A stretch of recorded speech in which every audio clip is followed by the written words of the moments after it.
bills assented to on Thursday, November 20th, 2025, an act to amend the Citizenship Act 2025 Bill C3, an act to authorise Gore Mutual Insurance Company to apply to be continued as a body corporate under the laws of the province of Quebec. Bill S1001. Alors, là-dessus, on peut poursuivre avec les déclarations des députés, statements. We can go ahead and do statements by members. The honourable member for Vancouver Kingsway. Mr. Speaker, Canadians sent us here to tackle the pressing issues they're facing and improve their lives. They want us to strengthen Canada and create a brighter future for our children. New Democrats are inspired by Jack Layton, who urged us to make Parliament work and deliver results for people. That's because we believe Canadians deserve a future where everyone can thrive, not just the privileged few. So we're ready to roll up our sleeves and work to make that vision a reality. It's clear that millions of Canadians are struggling right now. But instead of offering solutions, the Liberals are demanding sacrifices from workers while handing out billions to the wealthiest individuals and most profitable corporations. They're slashing services and cutting thousands of family-sustaining jobs amid a jobs crisis. New Democrats are ready to offer a different approach with positive, constructive policies to build a stronger country and a fairer society. Honourable member for South Shore St. Margaret's. Thank you very much, Mr. Speaker. I rise today to recognize an incredible bravery act of a young woman constituent, Miss Elena Shea of Lunenburg County. On August 22nd, a Hurricane Erin passed by Nova Scotia. Elena and her mother were visiting Hurdles Beach to watch the waves. What began as a calm afternoon quickly turned into sudden surges, sweeping a woman off her feet and pulling her into deep, powerful waters. And without hesitation, she leapt from her chair, ran into the wave, and lifted that woman to her feet, guiding her safety back to shore against the force of the current. Thanks to this quick-thinking courage and selflessness, a life was saved that day. Amazing. Elena's mother, Jane Vino Taker, later reached out to the office in request of a certificate of life. Elena Shea is an inspiring example of courage and compassion in our community, and we are proud to recognize her bravery here today. Thank you, Mr. Speaker. The honourable member for Bow River. Mr. Speaker, as we enter the Christmas season and celebrate the birth of Christ, Canadians are reminded that this is a time not only of celebration and hope, but of compassion and grace. Across our communities, local food banks and charities are working tirelessly to ensure that no family goes hungry and every child feels the joy of Christmas. Their work reflects the best of who we are: generous, caring, and grounded in faith and service. Across my riding in Bow River, charities are ensuring that families and children have the support they need this season. The Whelan County Food Bank Holiday Food Drive is helping local families, while St. Joseph's Parish in Vauxhall is once again setting up its angel tree to collect gifts for the Vauxhall and area food bank. Matthew reminds us, whatever you did for one, for the least of these brothers and sisters of mine, you did for me. Let us support these efforts. Let us also ensure that government policy respects and empowers faith-based charities and parishes whose missions lift up the most vulnerable in our communities. Hear, hear, hear. The honourable member for Humber River Black Creek. Thank you very much, Mr. Speaker. I recently met with Riverside Natural Foods, a proud constituent company headquartered in my riding and a leader in Canada's organic food supply chain. Known for its Made Good brand, Riverside exemplifies the innovation and collaboration that connects farmers, processors, and consumers, and the power of organics to link people to the food we eat and the planet that we share. Riverside is growing by 30 to 40% annually and uses 95% organic ingredients, ideally Canadian grown. A new national report confirms that organic production boosts farm profitability, lowers greenhouse gas emissions, and sustains soil health and biodiversity. Yet the United States spends 8 times more per acre on organics than Canada. I encourage all members to support the Canadian Organic Alliance and their Organic Action Report, a national policy framework to modernize regulations and grow markets. Thank you, Mr. The Honourable Member for Selkirk Interlake Eastman. Mr. Speaker, on the fourth Saturday of every November, Canadians join Ukrainians around the world to remember the Soviet-forced famine and genocide of 1932-33 called the Holodomor. Joseph Stalin's communist regime deliberately killed millions of people in Ukraine for being Ukrainian. Stalin wanted to exterminate their language, culture, religion, and identity. After eliminating the clergy, political leaders, academics, and farmers, he then weaponized food. To grasp the scale of this genocide in Ukraine, imagine stripping bare every grocery store, home, farm, fridge, and cupboard across Western Canada today, and then watching every man, woman, and child slowly starve to death. That is the horror millions of Ukrainians endured. Stalin and his Soviet thugs failed to Russify Ukraine then. Vladimir Putin and his Russian barbarians will fail in his Russification of Ukraine today. This week, as we remember the victims of the Holodomor, we stand with those fighting for Ukraine's very survival. May their memories be eternal. Vichnaya Pamyat.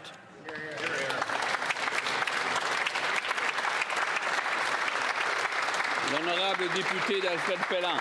The Honourable Member for Alfred Pellan.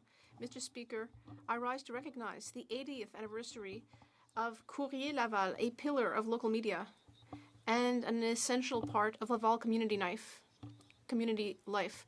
For 8 decades, this newspaper has embodied rigor, local journalism, and commitment to the community that it informs. From the first pages written by founder José Limoges to the most recent edition led by Martin Olivier and Patrick Marsan, Courrier Laval has changed with the times while remaining faithful to its mission, which is to reflect the reality of Laval, cast light on its successes, challenges, and the people that shape its identity.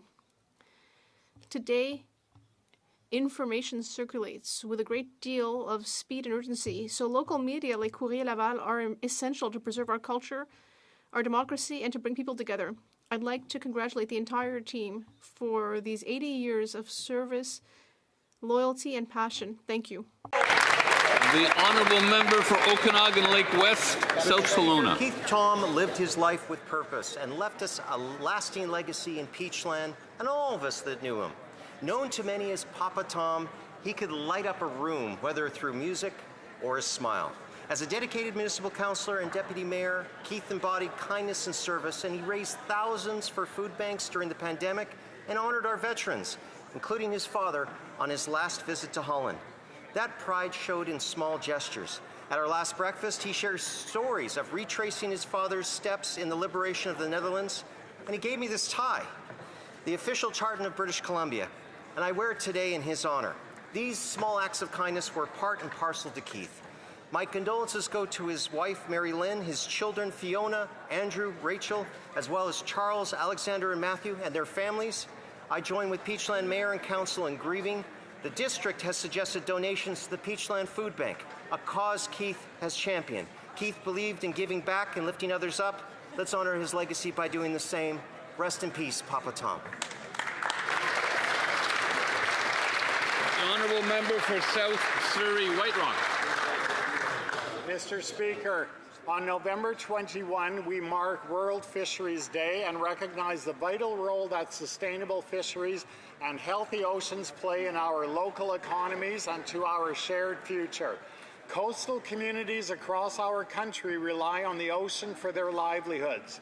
For generations, it has defined our culture and our identity.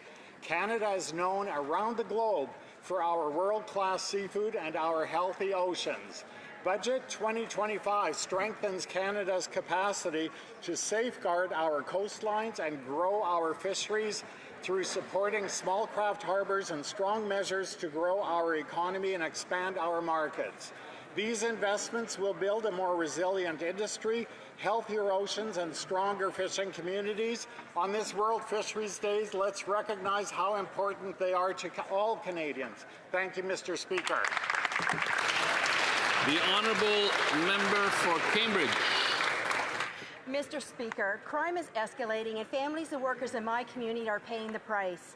In Cambridge, families sleeping in their beds and workers in retail and service jobs are now facing violent criminals.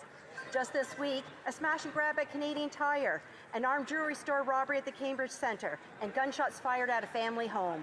Imagine being a retail worker wondering if today is the day mass criminals storm in with weapons. Innocent employees looking to earn a paycheck and feed their families. And now, nowhere feels safe, not at home and not at work. My community is done waiting. They are speaking up loudly. They're flooding my email. They expect the government to protect them, not be easy on criminals that terrorize their streets. But what do they get from this Liberal government? Half measures and a weak justice system where criminals roam free.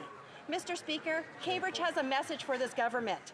Enough with the soft on crime approaches that put criminals ahead of Canadians. They're asking the government to stop the revolving door of crime and bring back consequences to protect our community. Hear, hear.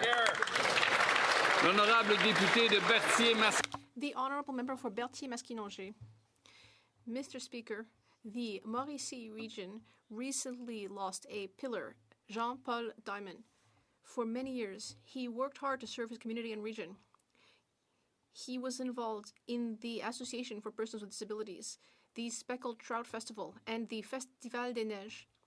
And Mr. Diamond also played an important role in the world of politics. He was first a municipal councillor and then mayor in Saint-Alexis-des-Monts.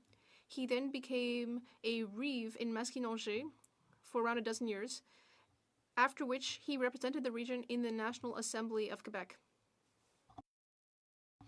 Beyond politics, we recognize the sincere commitment and loyalty of Mr. Diamond, who always worked hard to develop his region and to improve the lives of his fellow citizens. I would like to send my most sincere condolences to his loved ones. The entire community is losing a leader in Mr. Diamond. Thank you, Mr. Diamond. We will remember. L'honorable député de... The Honourable Member for Terrebonne. Mr. Speaker, on November 18, 1803, at the Battle of Vertières, an entire people stood up to overthrow the colonial order and affirm equality between black and white people and between all men and women. That day, Haiti wrote an essential page in the universal history of freedom. And now, the Grenadiers, the national Haitian soccer team, have qualified for the 2026 World Cup, which will be held here in Canada. The hardworking, proud, and resilient Haitian people are offering us a new victory, a new reason to celebrate. This will enable us to enjoy glorious moments not only for sports, but also for memory, hope, and the entire Haitian diaspora. I'd like to sincerely congratulate Monique André from the Haitian Soccer Federation, as well as the entire team, both coaches and players, for this remarkable gift to the Haitian people. Mr. Speaker, tout pour you. The Honourable Member for Oshawa. Mr. Speaker, this Liberal government is the most expensive in Canadian history. Food prices are rising 40% faster here than in the United States, crushing workers, families, seniors, and young people. Today, Simcoe Hall Settlement House in Oshawa shared heartbreaking news. Families who have never needed help before are now walking into the food bank. Even longtime donors can't give anymore because they're now struggling just to get by. One mother said her kids sometimes miss school because she can't afford to pack a lunch. Yet instead of giving parents real relief so they can afford to feed their own families, the Liberals point to a national food program that does nothing to fix the affordability crisis at its root. Even while families struggle, Liberals hiked the industrial carbon tax, making food, farming, and groceries even more expensive. How many more families will be forced to line up at food banks before the government finally admits to the dire reality? The Honourable Member for Burlington. Canada should be the best place in the world to be a child and to raise a child. On National Child Day, I reflect on the many steps we have taken to make this a reality. Introducing in the last decade the Canada Child Benefit that has lifted 500,000 kids out of poverty. Creating a national child care program that is setting our kids up for success and enabling parents to stay in the workforce. And the creation of a national school food program that is feeding 400,000 kids in Canada. And while these are good and necessary steps, there is still so much more we can and must do to provide the best start in life for our Canadian children. One such area we need to tackle is the increasing harms our children are facing online, including cyberbullying, exploitation, grooming, and AI-generated abuse. Children's organizations, parents, and kids themselves are sounding the alarm. Today, let's commit to tackling these new and emerging issues because all of our nation's kids deserve to live in safety and with... The Honourable Member for Middlesex, London.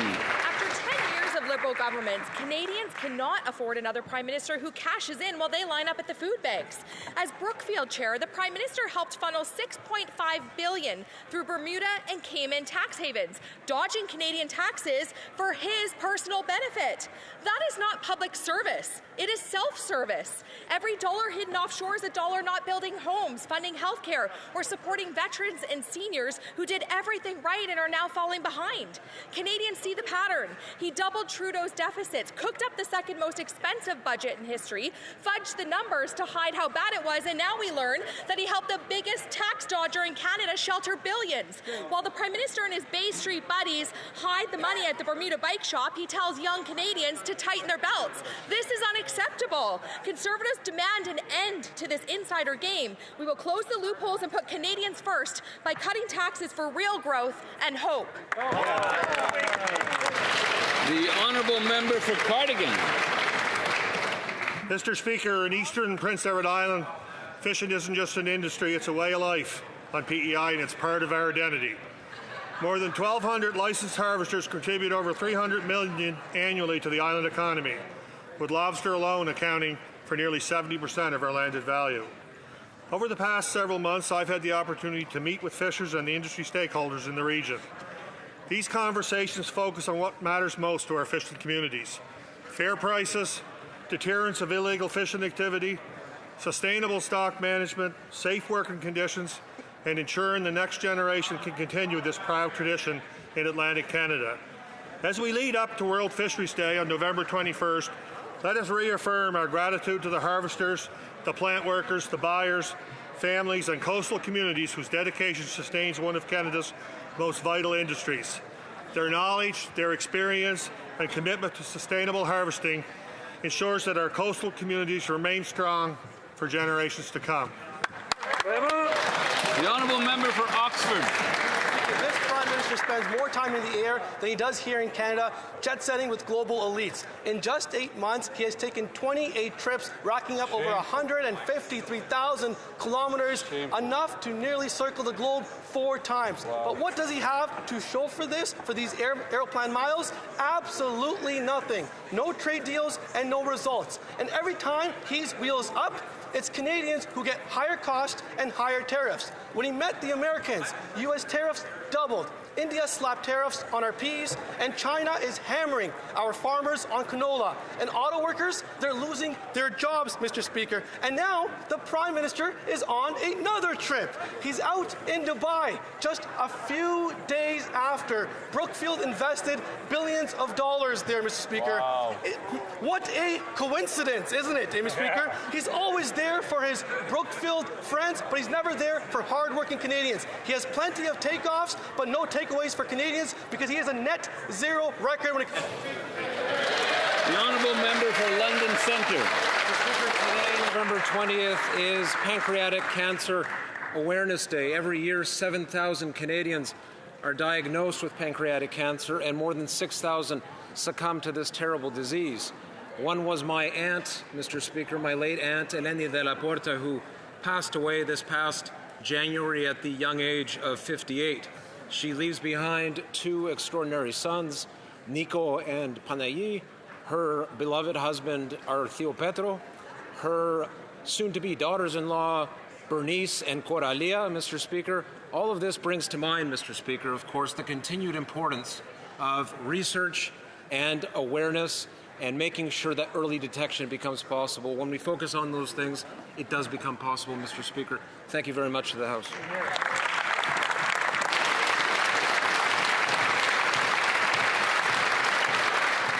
Oral questions, questions orales. The Honourable Member for Regina Capel. Mr. Speaker, the Prime Minister's deal with Canadians was elect him and he would get us a win on tariffs. Since then, he's taken over 20 trips, which might be worth it if he actually came home with better deals, but he's not. After meeting with the U.S., tariffs are even higher than before. After meeting with China, we now have new tariffs on grain and seafood. India put new tariffs on peas after their meeting. He claimed to have some kind of special ability that would result in new trade deals, but it turns out he's not that special. He's just another Liberal. Will the Prime Minister admit that he's trailing on fade, or is making things worse part of some genius strategy? The Honourable Minister of International Trade. Mr. Speaker, today our government took another step forward in our commitment to double non-U.S. trade over the next decade and diversify our economy. While in the UAE, the Prime Minister signed a foreign investment promotion and protection agreement to create a more predictable environment for two-way investments. And we launched negotiations for Canada-UAE Comprehensive Economic Partnership Trade Deal. This agreement would cut tariffs, remove trade barriers, and expand market access for Canadian exporters. With a signed FIPA and launch of CEPA, we are opening doors, creating new markets, and creating opportunities for Canadian workers and businesses, Mr. Speaker.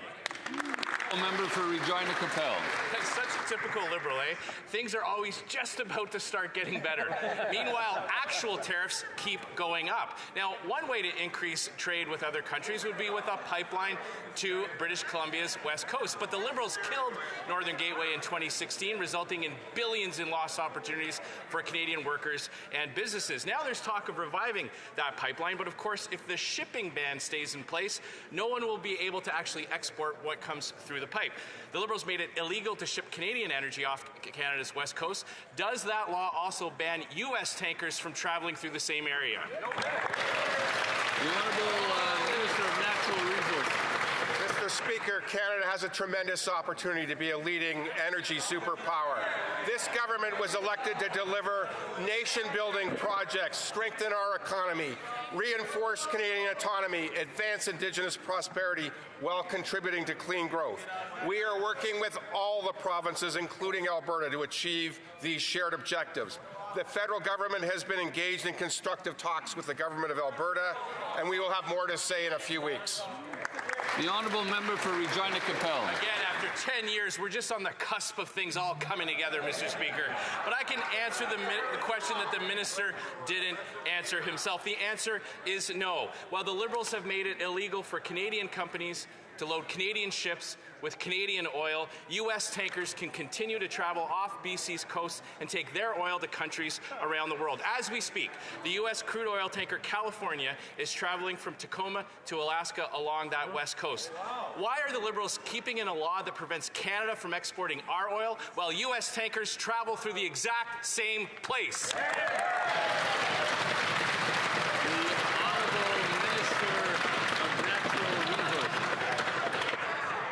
I know the honourable member across the aisle is not happy, but the Premier of Alberta has said she's quite supportive of what we're doing and is looking forward to finishing the conversations with the Prime Minister.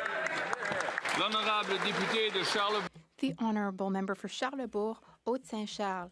Mr. Speaker, since the Prime Minister took office, he has made over 20 international trips under the guise of wanting to make Canada wealthier, but he has accomplished the complete opposite. During his 4 trips around the world, Donald Trump's tariffs have doubled, tariffs on aluminum are at 50%, tariffs on lumber have tripled, and thousands of Canadians have lost their jobs. Every time he travels, we're slapped with new tariffs. Can the Prime Minister put his passport away so he can stay in Canada and take care of Canada? The Honourable Minister of Canada-U.S. Trade. Mr. Speaker, our colleague knows full well that our government was elected to take care of trade with other countries around the world. We have a very ambitious plan. That's the plan Canadians voted for during the election. My colleague may be a bit confused.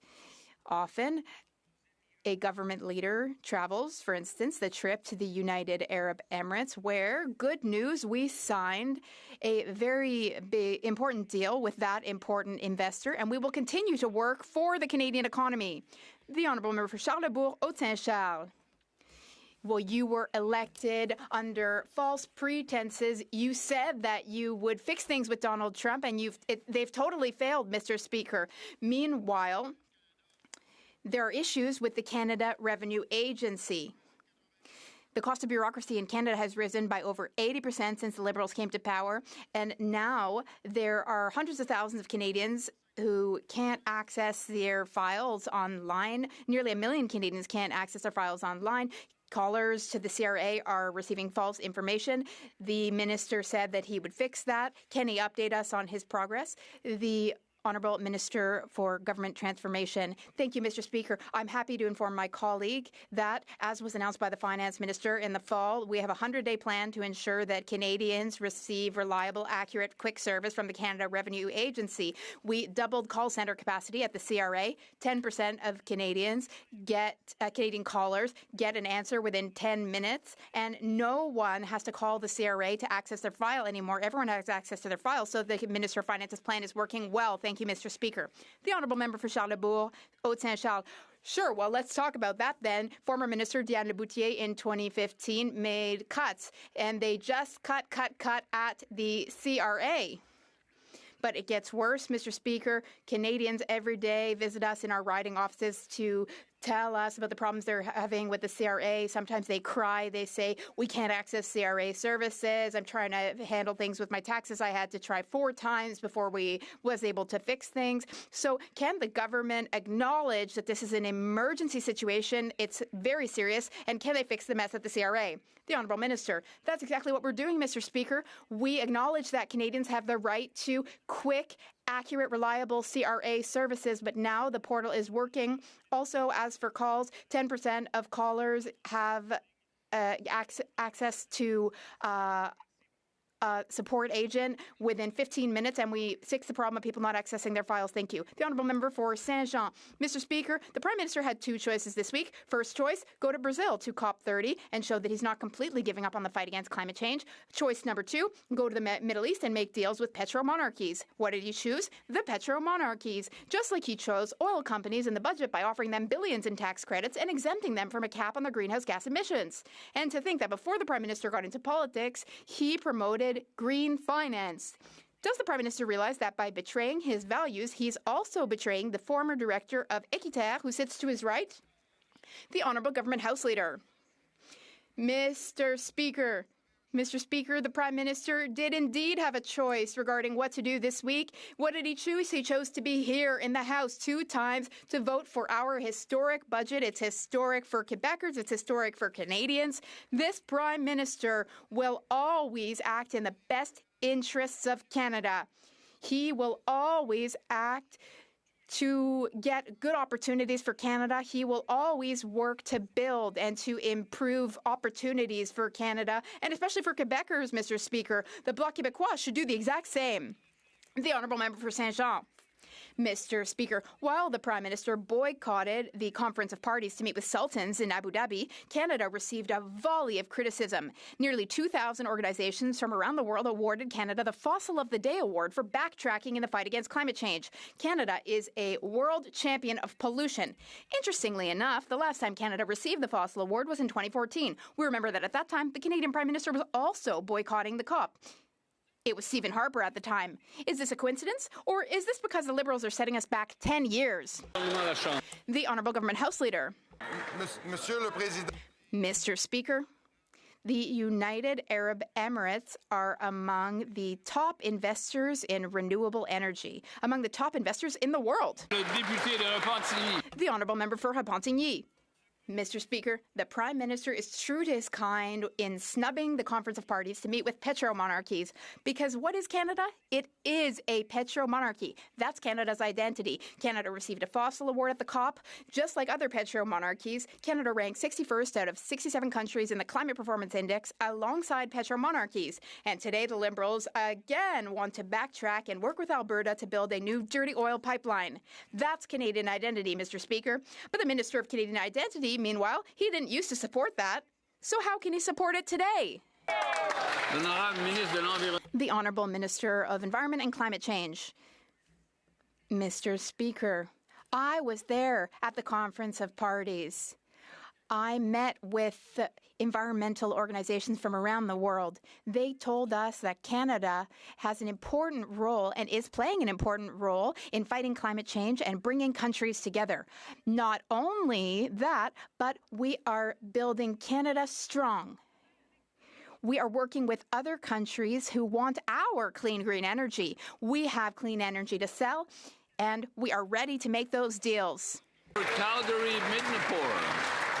In 2006, the Harper government saw the need for an independent parliamentary fiscal watchdog, and boy, were they right.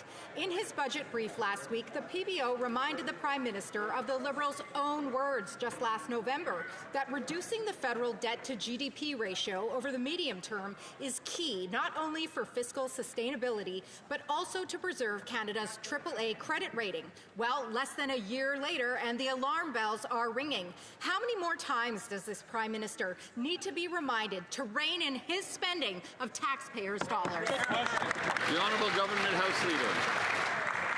Mr. Speaker, earlier today in this chamber, the member for Calgary-Midnapore said the Prime Minister's loyalty was not to Canada or to Canadians. That is a direct...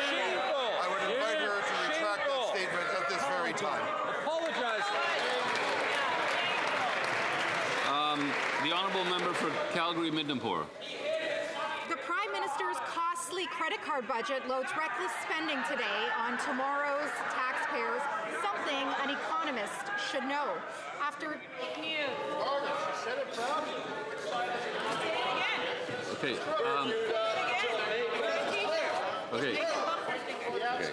Let's listen. The Honourable Member for Calgary-Midnapore may continue, please. Continue.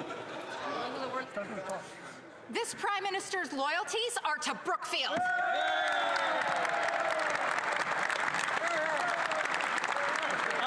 Prime Minister's costly credit card budget loads reckless spending today onto tomorrow's taxpayers, something an economist should know.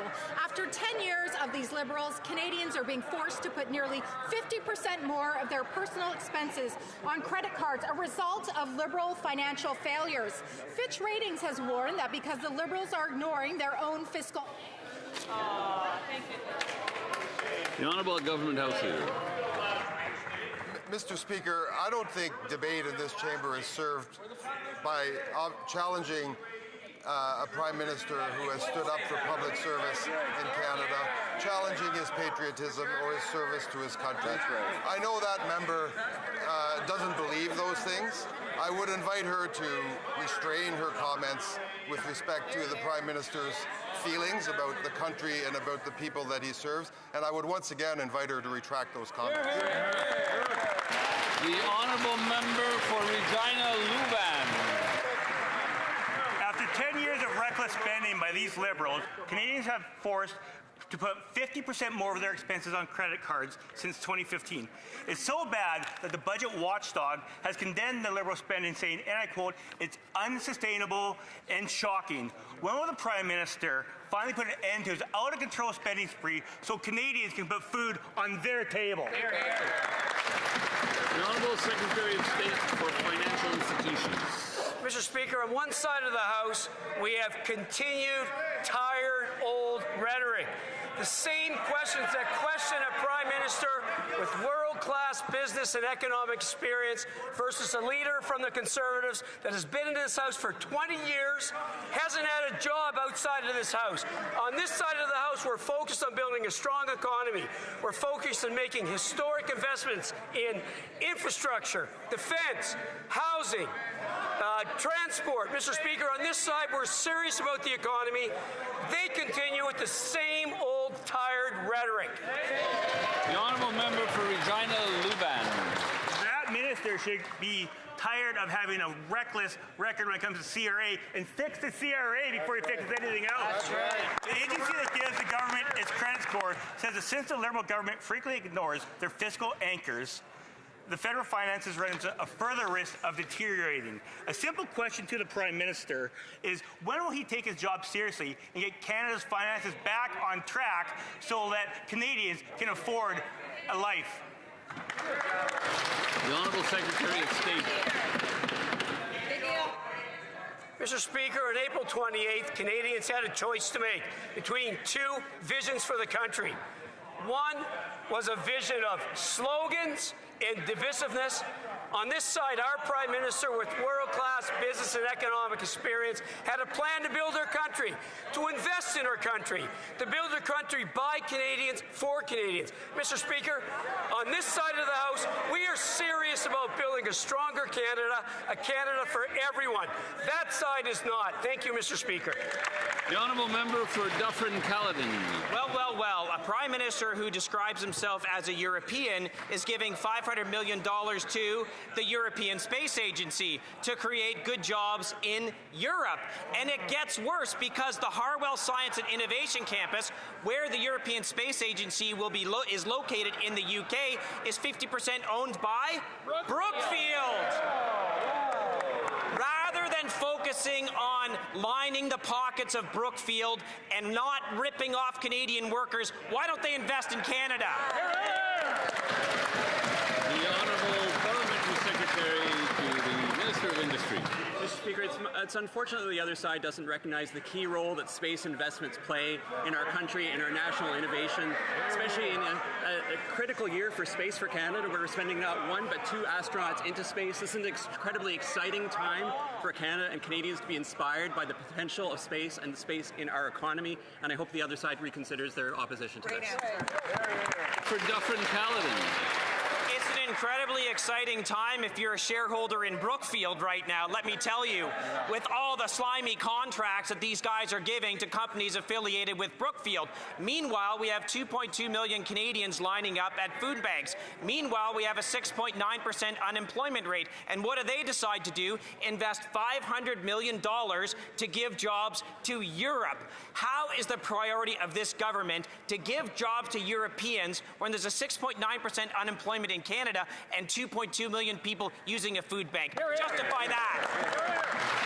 The Honourable Parliamentary Secretary. Thank you, Mr. Speaker. You know, when it comes to the most innovative things that we can do as a country, we often do them together and with other countries.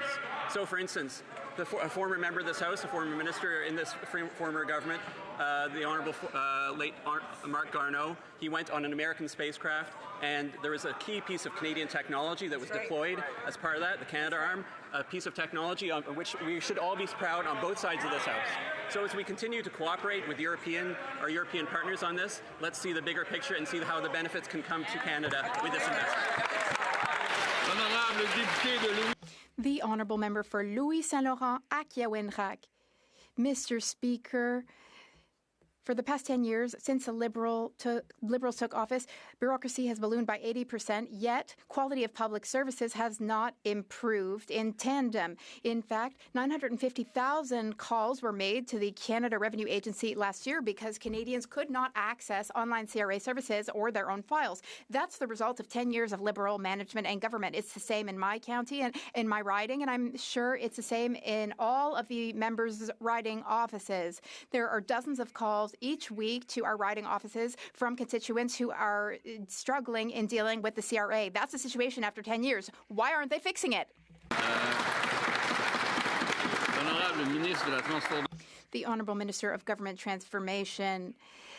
Mr. Speaker, it's true that the situation at the CRA was unacceptable, so our government took swift action to deliver quick, effective, reliable service to Canadians. And now our plan is working. It's true, we have doubled call center capacity. Now 10% of callers receive a reply within 15 minutes, and all Canadians have access to their MyCRA account online without having to call the CRA. So our plan is working, and there's the proof. Thank you, Mr. Speaker. The Honourable Member for Drummond. Mr. Speaker, the Minister of Heritage doesn't care at all about private media. There were 800 layoffs at Québecor. The minister stands idly by. Cogeco and Bell Media call for help. The minister won't lift a finger. He's as indifferent to the media crisis as the Prime Minister is to the climate crisis, Mr. Speaker. Does the minister realize that his indifference and stubborn refusal to support private broadcasters worsens the media crisis? The Honourable Minister of Identity and Canadian Culture. Mr. Speaker, I have the utmost respect for my Bloc Québécois colleague, but the Bloc is acting like a firefighter who sets fires and then puts it out themselves. They say, oh, there's a fire, but then they are throwing oil on the fire. How so? Well, they voted against our budget, which would give $38 billion to local media, $150 million to Radio-Canada CBC. That would help media across the country. That would help with local culture and content production in Quebec and throughout the country. What did they do, Mr. Speaker? They voted it down. The Honourable Member for Drummond. Well, this is a former environmentalist speaking. Very interesting. Now, the government just scrapped the digital services tax. It could have funded a fund to support diversity of information and Quebec culture. The government isn't doing a thing for private broadcasters, and when the government is asked about it, they reply, oh, well, we're funding the public sector, as if the broadcasting system were only public, and too bad for the private sector. This prompted columnist Yasmin Abdel-Fadel to say that the minister spat on TVA artists who lost their jobs. What will it take for the minister to jump to action and help private broadcasters? The Honourable Minister. Mr. Speaker, in the budget tabled by my colleague, the Minister of Finance, there are tax credits for local journalism. The Bloc voted against it. There are initiatives for local journalism. The Bloc Québécois voted against that, Mr. Speaker. In the budget, there's $150 million for our public broadcaster. The Bloc Québécois voted nay. That's the biggest content producer of culture in Quebec. The Bloc Québécois voted against that. How do they have the gall, the nerve to rise in this place and tell us that we're not supporting journalism, that we're not supporting Quebec culture? That is outrageous, Mr. Speaker. The Honourable Member for Mégantic-L'Érable-Lotbinière. It's no secret we are dealing with the most costly government in Canadian history. Each and every dollar that this Prime Minister spends without any restraint, Mr. Speaker, means that there's no more money in Canadians' pockets. Canadians are dealing with food insecurity. What does that mean, Mr. Speaker? It means that Canadians cannot afford groceries. In this budget, the Prime Minister chose to increase the price of fuel with hidden taxes. Why does the Prime Minister want to make food even more expensive for Canadians who are already struggling to pay for it? The Honourable Minister of Government Transformation.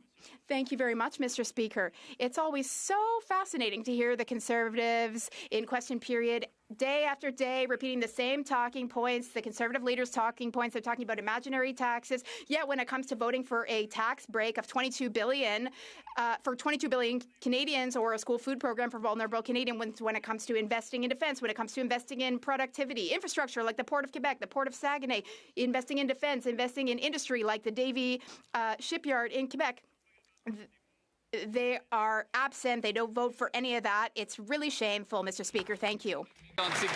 The Honourable Member for Mégantic-L'Érable-Lotbinière. Well, you heard it, Mr. Speaker. He just listed off the endless, limitless spending that the government has put in its budget. That's what Liberals are. Meanwhile, more and more Canadians have to use their credit cards to feed themselves. They have to eat on credit. They have to empty their bank accounts to have to eat. And for 80% of Canadians, the cost of food is the most costly item for their budget. The Prime Minister, meanwhile, just keeps spending and spending, hiking the price of food. Why are the Liberals determined to make Canadians poorer when 25% of Canadians are already too poor to feed themselves? The Honourable Minister. Mr. Speaker, it is unbelievable to hear the opposition talk about limitless spending. And in the same breath, they talk about the school food program that would have decreased child hunger by 40% in Canada. There are plenty of people who would have benefited from that in his riding. Another example, the Canada Dental Care Program, it would have helped thousands of people in his riding. It's shameful. It's outrageous. I invite him to change his mind. I know, though, that deep within himself, he's probably happy that his leader was hiding behind the budget, and he was hoping that the budget would pass because it's a great budget and he knows it. The Honourable Member for Montmorency-Charlevoix.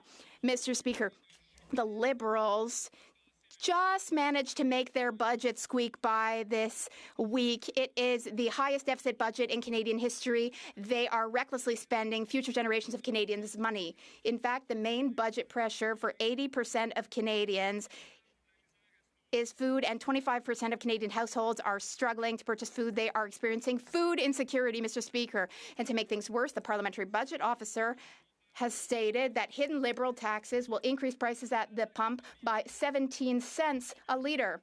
Canadian families are struggling. Why did the Liberals just keep adding more hidden taxes which drive up the cost of food? The Honourable Secretary of State for Nature. Mr. Speaker, it's true that things are not always easy for Canadians. What's important, though, is we need to give Canadians back their purchasing power. In order to do so, we are supporting Canadians in a host of ways. We are supporting families. We are supporting through the Canada Dental Care Program, Pharmacare, the School Food Program. These are all examples of how we are giving Canadians back their purchasing power.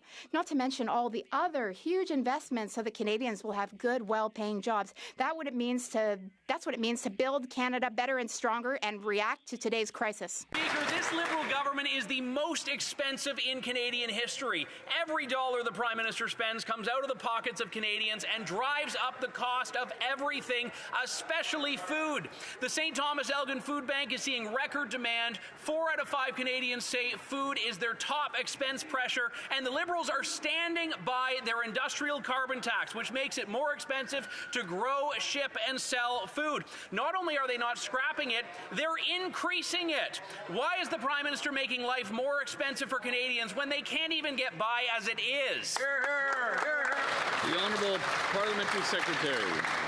Well, Mr. Speaker, that's a bit rich coming from Poilievre's biographer, but let's talk.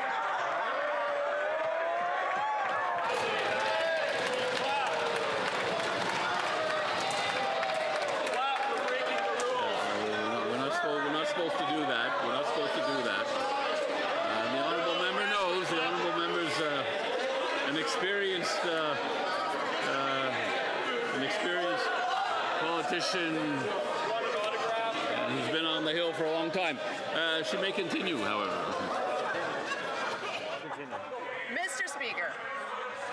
Mr. Speaker, let's talk about 2 of the main areas of costs for families. Let's talk about taxes and let's talk about housing. This budget cuts taxes for 22 million Canadians, bringing the basic tax rate down from 15 to 14%. This is a major tax cut. It's about $5 billion a year in tax relief for Canadians. 85% goes to the lowest income tax brackets alone. And then on housing, Mr. Speaker, we're making the biggest investment in housing in Canadian history. We are building up the supply of homes, bringing... The Honourable Member for Elgin, St. Thomas, London South. Thank you, Mr. Speaker. I appreciate the plug for my book. If the member read books instead of talking points, the country would be in a better place.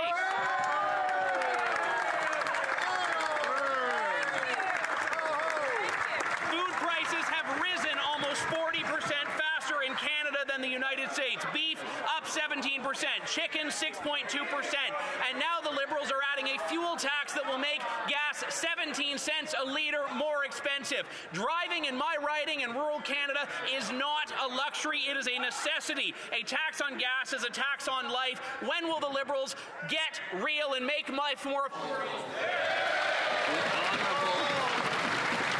The Honourable Parliamentary Secretary. Mr. Speaker, I think it depends on the types of books that a member might want to read. But let's talk about it. Let's talk about books. Mr. Speaker, this week in this House, the Canadian Association, the Canadian Alliance of Student Associations has been on the Hill representing students from across the land. Here is what Abdul Abbasi, the chair of CASA and a student from the University of Alberta, had to say about this budget. Students are pleased to see that the government has met CASA's call for tens of thousands of student jobs in growing economic sectors. This budget is for them. So if the member opposite wants to talk about how education builds... The Honourable Member for Brampton Centre. Mr. Speaker, all Canadians deserve to feel safe within their communities. We have critical legislation before this House that is getting stalled by conservative political antics. Will the Minister of Public Safety tell Canadians what our government is doing to combat extortion, strengthen enforcement, and protect Canadians across this country? Yeah. Thank you. Minister of Public Safety. Mr. Speaker, let me thank the member for Brampton Centre, for incredible hard work and advocacy. Our government is taking real action to stop those who commit extortion, Mr. Speaker. The Conservatives, however, have failed to support measures like lawful access that law enforcement across Canada have been asking us to implement. They won't support Bill C-2. They won't support Bill C-12. They won't support C-14. They won't support hiring 1,000 new RCMP personnel and 1,000 new CBSA officers. Canadians expect, Mr. Speaker, for their oppositions to work together with their government. Let's stop the rhetoric. The honourable member for Selkirk, Interlake, Eastman. Mr. Speaker, these Liberals are running government like a traveling circus. Take the F-35 procurement, for example. Justin Trudeau said he'd never buy the F-35s. Then the Liberals ordered the F-35s later. Now, this Prime Minister started another review. Then the Minister of National Defence said the review will be done by the end of last summer. But the Secretary of Defence Procurement says, wait, there's no rush. And meanwhile, nobody can figure out what the Ministry of Industry is actually doing. So once and for all, when will this unnecessary review finally end? And who's actually in charge of buying fighter jets over there? The Honourable Minister of National Defence.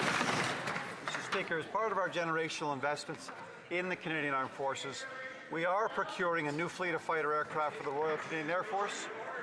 We review all procurement approaches responsibly to align with the best interests of Canadians and the needs of the CAF. We are committed to procuring what the Air Force needs while ensuring economic benefits for Canadians. Honourable member for Selkirk, Interlake, Eastman. Well, Mr. Speaker, the Defence Minister has said that he would take the lead from the Canadian Armed Forces and experts. Well, military experts could not be more clear.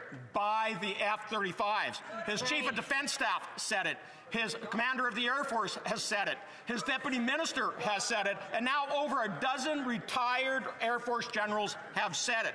By dragging on this unnecessary review, these Liberals are undermining our national security and our reputation with our allies. Yes. When will the Defence Minister finally listen to the experts and buy all 88 F-35s that our pilots need to defend Canada?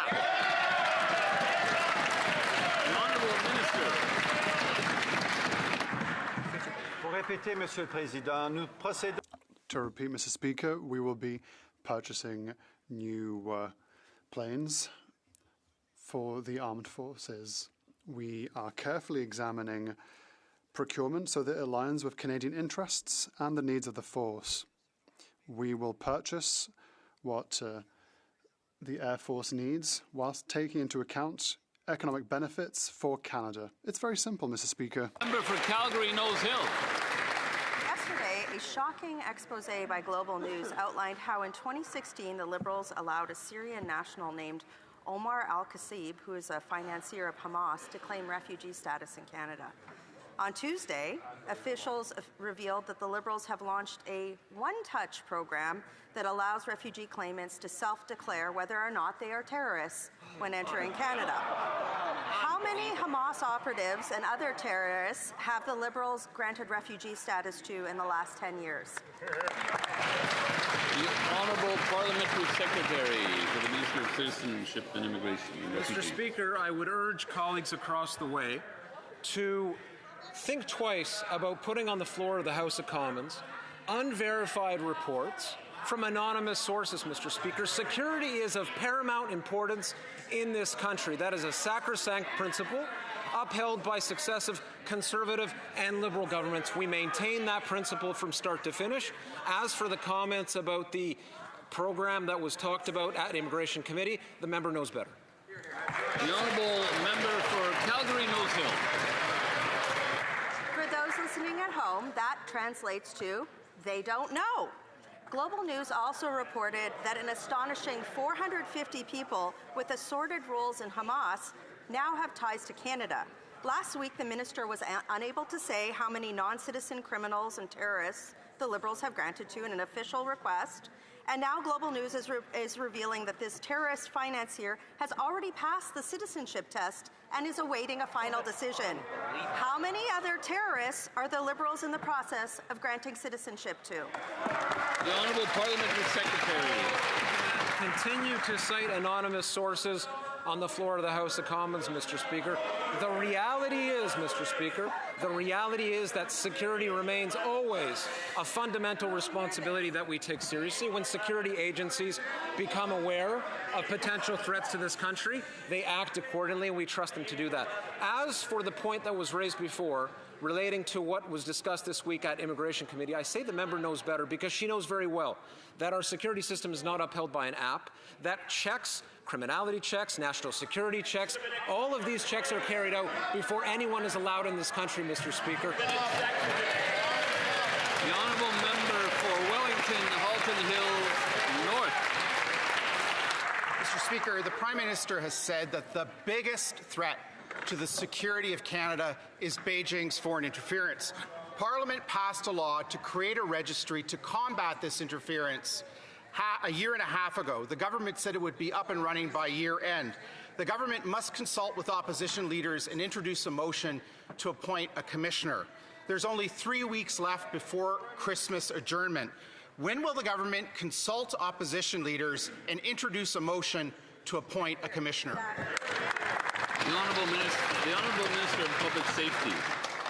Thank you, Mr. Speaker, and I'd like to thank my colleague for the very important question. I just want to assure him, as well as this House, that we'll be moving forward in short order to bring forward the name to the opposition and to have a motion before the House. The honourable member for Wellington, Halton Hills North. Mr. Speaker, last election, some candidates were vetoed for foreign interference and others were targeted. And CSIS Director Dan Rogers said just last week that China and Russia continue to target Canada. We've had one federal election without a registry, and we could have a second one at the speed that this government operates. So where is the sense and urgency in getting this registry up and running? Where are the speeds not seen in generations? Where are the consultations with opposition leaders? And where is the motion? The Honourable Minister of Public Safety. Mr. Speaker, let me take this opportunity to thank the men and women of CSIS in the work that they do each and every day to protect Canadians. I also want to once again assure my colleague opposite that we will be bringing forward a name in short order, and we will ensure that there's adequate consultation that comes before the House, Mr. Speaker. Honourable member for Mission Matsqui, Abbotsford. Thank you, Mr. Speaker. Extortion threats in British Columbia are up 481% since 2015. The Liberals voted against our Conservative plan a year ago that would have tackled this crisis with mandatory jail time and removing house arrest as an option for extortion with a firearm. Since their refusal to act, thousands of new extortion cases have exploded across Canada. What do the Liberals have to say to those businesses and victims of crime who have suffered due to their inaction? The Honourable Minister of Public Safety. Mr. Speaker, what we have to say to Canadians is that we have a bill in front of the House, Bill C-2, that has very important provision called lawful access that will ensure that crime such as extortion is dealt with in an efficient and speedy manner, Mr. Speaker. This is what law enforcement across Canada, from Abbotsford to every part of the country that I've visited over the last 6 months, have been asking for. It is a bill, it is a component of the bill that's so essential. However, the party opposite has continuously refused to bring forward and to accept lawful access as a very basic principle of Canadian criminal law. The honourable member for Vaughan Woodbridge. In Vaughan, York Region Police recently charged a local man with 4 counts of extortion. This is just one case among countless all across the country. In fact, extortion is up 330% since 2015 all across the country. And despite this, the current Liberal Minister of Justice voted against our Conservative plan to end the extortion crisis last year. A year, Mr. Speaker. They could have been proactive and supported our plan a year ago, and instead they waited for the fire to get out of control. So will they apologize to the thousands of victims who had to suffer because of their inaction? Yes. Hear, hear. The Honourable Government House Leader. Mr. Speaker, it's always funny when I get up in this House and I hear the critic for immigration talking about immigration. There when they systematically slapped down any possibility of improving our immigration system prior to the last election. And now the member for Vaughan Woodbridge stands up and dares ask, what tools are we putting in place to prevent extortion? He's in the way. Tell the whip to get his boot off the neck of C2 so we can give lawful access provisions to our police to prevent, detain, arrest, and jail extortionists in this country. The honourable member for Calgary Skyview. Mr. Speaker, extortion in Canada has exploded by 330% since 2015. Canadians are being terrorized. People are dying. Homes are being sprayed with bullets. And what does the Liberals do? Nothing. Shame. In Calgary, a woman who was convicted in helping with extortion walked away with just 6 months of house arrest, all because of Liberals' soft on crime policies. We presented our Conservative plan a year ago, and Liberals voted it down. What does Minister have to say to the victims for his inaction? Honourable Minister of Public Safety. Mr. Speaker, what needs to happen is that the rhetoric needs to stop from across the aisle. What we need to do, Mr. Speaker, is right in front of the House. We have Bill C2, Mr. Speaker, that has lawful access as a very important principle of criminal law. We have Bill C12, the Strong Borders Act. We have C14 that speaks to the need for bail reform as well as sentencing, Mr. Speaker. These are smart criminal justice reforms that's meant to keep Canadians safe, including those who are experiencing extortion, Mr. Speaker. It's time to get serious and for the Conservative Party to come forward and pass this legislation.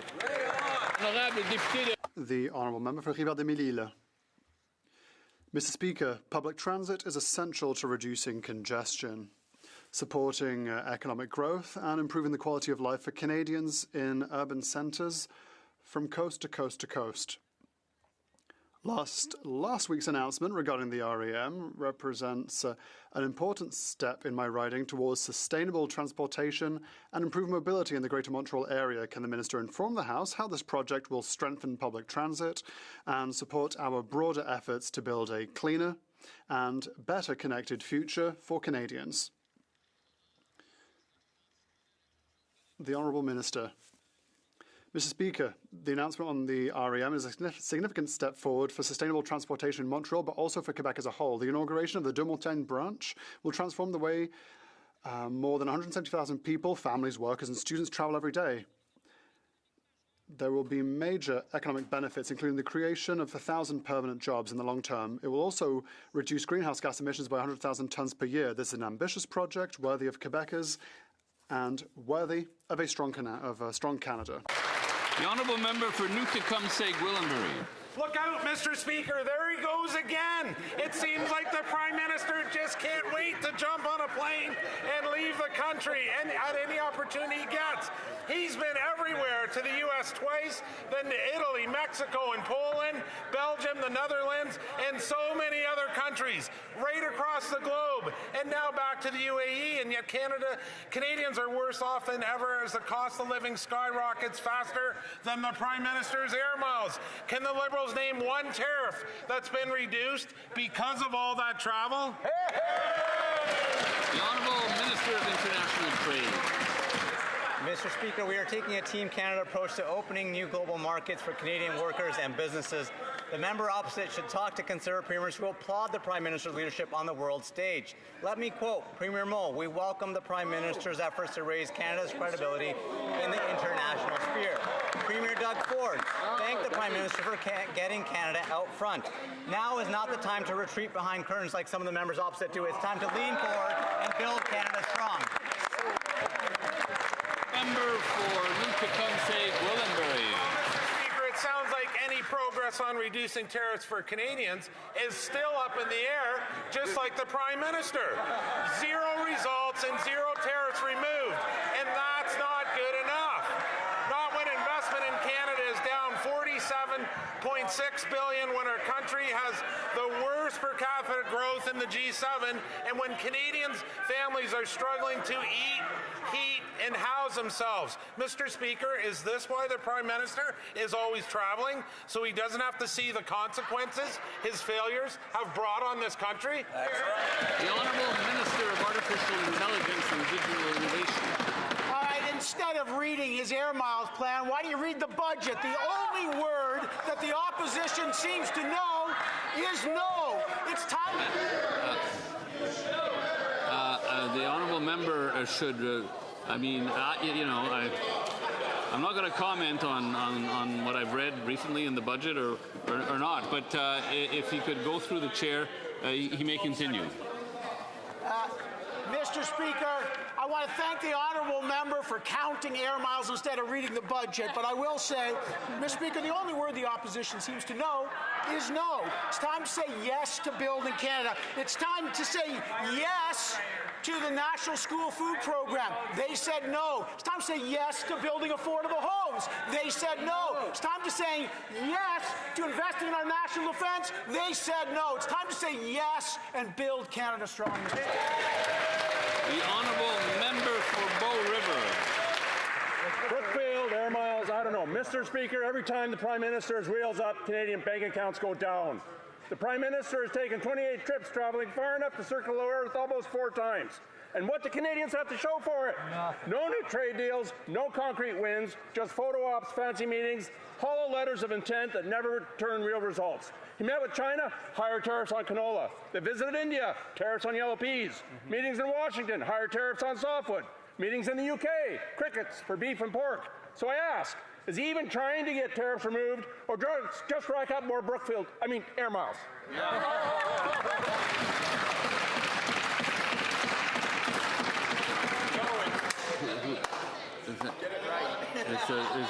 That was a question, wasn't it? Okay. The Honourable Minister of International Trade. Canadians know that 2/3 of our economy is powered by trade. We are opening doors for Canadian products to reach new markets. We've signed new trade deals with Ecuador, with Indonesia. We wrapped up an investment agreement with the UAE. We're advancing negotiations with ASEAN, Philippines, and Thailand. And we have a bill before this House to expand our trade ties with the UK. We are laser focused on opening new markets for Canadian workers and businesses. Thank you, Mr. Speaker. Member for Spadina Harbourfront. Mr. Speaker, last weekend was a defining moment for sport in Canada as the Northern Super League, our country's first professional women's soccer league, held its inaugural championship final at BMO Field in my riding of Spadina Harbourfront. Can the Secretary of Sport share with Canadians how our government is investing in women's sport, including the recent $5.4 million commitment to the Northern Super League to boost local economies and bring communities together? The Honourable Secretary of State for Sport. Thanks, Mr. Speaker. I'd like to thank my friend and colleague from Spadina Harbourfront, somebody who knows a thing or two about the fight for gender equity in sport and beyond, Mr. Speaker. We are seeing remarkable progress and momentum in women's professional sport across this country, and a smart, sustainable business model has built the Northern Super League, and it's redefining what's possible in Canada with professional women's sport. That's why 5 of Canada's regional economic development agencies have come together to back the Northern Super League with a strategic federal support of up to $5.45 million. We are helping to strengthen the league's foundation and create new opportunities for fans, communities, and nations and athletes nationwide, Mr. Speaker. I want to congratulate the Vancouver Rise on winning the Diana B. Matheson Trophy, and congratulate the Super League on the honourable member for Niagara South. Mr. Speaker, the Prime Minister has circled the globe 4 times, meeting with world leaders for photo ops, meaningless letters of intent, and 0 investments. He's returned with nothing, and after 28 trips, Canadians are fed up. After meeting with China, China imposed more tariffs. After meeting with India, India imposed more tariffs. When he went to the UK, crickets. He went to Washington, and Trump imposed more tariffs. Why is it whenever the Prime Minister hops on a plane for another photo op, Canadian families get stuck with higher tariffs? Honourable Government House Leader. Mr. Speaker, I want to end this question period, at least the Conservative question. We started this question period talking about a very unfortunate quote from the member from Calgary, Midnapore. I want to draw your attention, Mr. Speaker, to a quote from the member for Algonquin, Renfrew, Pembroke, that I don't think really elevates the late nature of debate in this House. She said, in referring to the budget, they would rather die than suffer the way this Liberal government had been making them suffer. I would invite that member to retract her comments. I don't think these excesses of language and quite obviously patently false entries into debate serve anyone. Well, the member is we'll have to deal with this afterwards. Make him answer the question, though. Make him answer the question. The Honourable Member for Rosemont-la-Petite-Patrie. While the Prime Minister is visiting the United Arab Emirates this week, horrific massacres continue to be perpetrated in Sudan. The Rapid Support Forces, supplied by weapons by the UAE, have killed thousands of civilians, and Canadian weapons are reportedly being used in these atrocities. Canada exports millions of dollars worth of arms to the UAE. Will the Prime Minister put an end to these arms deliveries and suspend Canadian defence cooperation with this country until it stops supporting the RSF in Sudan? Or will Canada... End of question inaudible for the interpreter. Je sais pas si on peut... I don't know if I could be informed. If the sound was cut, part of the question, the sound was cut during part of the question. Can the member start again? Halfway through, there was a cut in the sound. Whilst the Prime Minister is visiting the United Arab Emirates this week, horrific massacres continue to be perpetrated in Sudan. The Rapid Support Forces, supplied with weapons by the UAE, have killed thousands of civilians. And Canadian weapons are reportedly being used in these atrocities. Canada exports millions of dollars worth of arms to the UAE. Will the Prime Minister put an end to these arms deliveries and suspend Canadian defence cooperation with this country until it stops supporting the RSF in Sudan?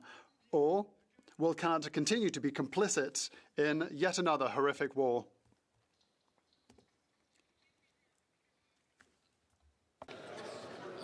Excusez-moi, the Honourable Parliamentary Secretary to the Minister for Foreign Affairs. Thank you. Canada condemns the atrocities happening in Sudan. They have to stop. We are horrified by the recent attacks in Al-Fasher, and we condemn the presumed massacre of 2,000 civils. Everyone must protect civilians and must allow unfettered access to humanitarian aid. Canada will continue to support the Sudanese people, as it has done from the very beginning of the conflict. Thank you, Mr. Speaker. The Honourable Member for Nunavut. The government has legal obligations to First Nations children, but the minister has stopped doing the work. This inaction is costing children their lives. The National Children's Chief Commission is being ignored. The Liberals would rather pay lawyers to fight with First Nations children. Will the minister commit to permanently stop discriminating against First Nations children, or will she continue to make lawyers rich? And the Honourable Minister of Indigenous Services. Thank you, Mr. Speaker. First Nations children need to be guided by self-determination, and that is the pull that we are using to proceed with this work. I have on multiple occasions met with many people looking to serve and bring forward solutions for Indigenous children in community, and I think this is what I invite my colleague to do with me, is to find that path forward and respond to the urgency that is needed in this file for solutions that will deliver the proper care for children surrounded by their family, in community, in their own language, by those that care for them the most. Thank you. And that concludes question period. That concludes question period. I would just like to... okay, no points of order? Yes, the Honourable Member for... what's the writing? Algonquin, Renfrew... I'd like to respond to that point of order. And I was relaying what my constituent had said to me when they first announced that MAID was looking at allowing for people suffering from mental illness to apply for MAID. And what she told me is that she told her doctor as soon as it's available, she wanted to be euthanized because she couldn't take bearing not being able to eat, pay the rent, or pay the heat. Understood. Okay. J'aimerais tout simplement aviser. I would like to Yes, the honourable Parliamentary Secretary to the House Leader. Mr. Speaker, I do have the actual quote that I think it's really important because the member does owe an apology not to the House of Commons but to Canadians, Mr. Speaker. And I would quote the member in terms of what it is that she said. There are older people in my riding who just cannot pay the rent or the electricity bill. This is debate. This is debate. I'm sorry. We're getting into we're slipping into debate. We're slipping into debate. The House Leader brought this up during question period, and so I permitted the member to clarify or to attempt to clarify, but I consider this case closed, really, to be honest. Just to let members know that the volume on the earpieces has been turned back down, and I believe we'll be soon going to the Thursday question by the opposition House Leader, and I think it's quite enough now that we can proceed. I don't know if who is going to answer the question. Pardon? Okay, sorry. Okay, so the Thursday question, please. That's right, Mr. Speaker. It's time for everyone's favorite part of the parliamentary cycle, the Thursday question. And I was wondering if the government could inform the House as to the business that will be concluded for the rest of this week and into next week. And I do have a couple of quick questions about the agenda. There's been a lot of talk about a proposed pipeline through British Columbia to the West Coast. Of course, that would be useless if the Liberal shipping ban stays in place. Lifting that ban will require legislation. So does the government intend on bringing in legislation to end that double standard law that prevents Canadian ships from transporting Canadian energy but allows U.S. tankers to travel through the same area? And specifically, the opposition has now been asking for weeks for an emergency take-note debate on the trade impacts of this government's failures to get tariffs lifted, specifically on softwood lumber. We have proposed holding a take-note debate next week. I wonder if the government